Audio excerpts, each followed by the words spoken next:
राजकीय पटलावर आणि सामाजिक पटलावर एक विषय चर्चेला जातोय, तो म्हणजे पवना बंदिस्त जलवाहिनीचा प्रकल्प.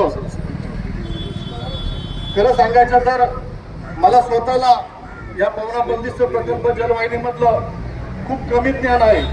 माझ्या अगोदरच्या वक्त्यांनी बरीचशी काही माहिती या ठिकाणी दिलेली आहे. काल परवा एक पत्र आलं आणि त्या पत्रामध्ये एक बैठक लागतीये आणि त्या बैठकीमध्ये या पवना बंदिस्त जलवाहिनीवरची जी बंदी आहे ती उठवली जाईल अशी एक भीतीचं वातावरण आमच्या. आज तुम्हाला सांगतो, पवना जलवाहिनीच्या माध्यमातून 600 MLD पाणी रोज उचलायचे. आंध्रा धरणातनं रोजचं 100 MLD पाणी चाललंय. जाधववाडीच्या धरणातनं चरोलीला पाणी गेलंय. या वर्षी मार्च एप्रिल मे महिन्यामध्ये सुदवडी जांभुड सुदुम्र या गावामध्ये पाण्यासाठी वनवन फिरायला लागतंय नागरिकांना.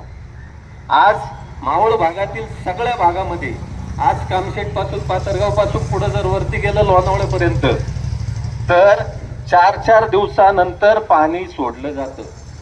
ही वस्तुस्थिती आहे का नाही? पत्रकार बांधवांनी सुद्धा याचा विचार करावा आणि वस्तुस्थिती मांडा तुम्ही. तळेगाव शहराला सुद्धा 2 नद्यामधनं पाणी येतंय, पण आज तिथं सुद्धा टँकरनी नागरिकांना पाणी विकत घ्यावं लागतं. ही वस्तुस्थिती आहे.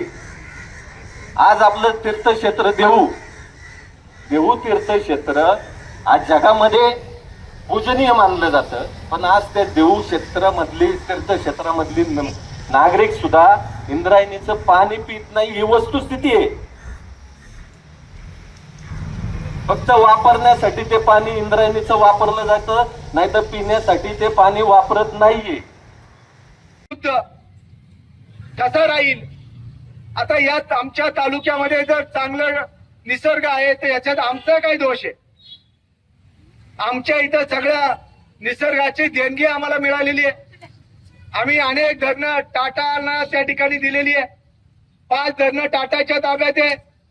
7 धरणं आणि छोटे बंधारे सरकारच्या माध्यमातून आहे. तरी देखील आमच्या तालुक्यातल्या पाण्याच्या प्रश्नाच्या संदर्भात ही अत्यंत महत्वाच्या आंदोलनाच्या माध्यमातून आम्ही पुढच्या काळातली दिशा ठरवणार आहोत.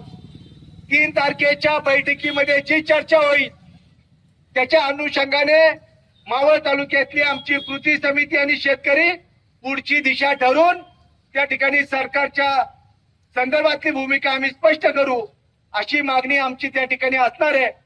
म्हणून आजच्या या आंदोलनाच्या निमित्ताने आमच्या सर्व शेतकऱ्यांचं मी मनापासून आभार मानतो.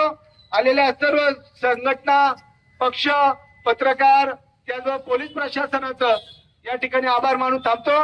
धन्यवाद. जय हिंद, जय महाराष्ट्र.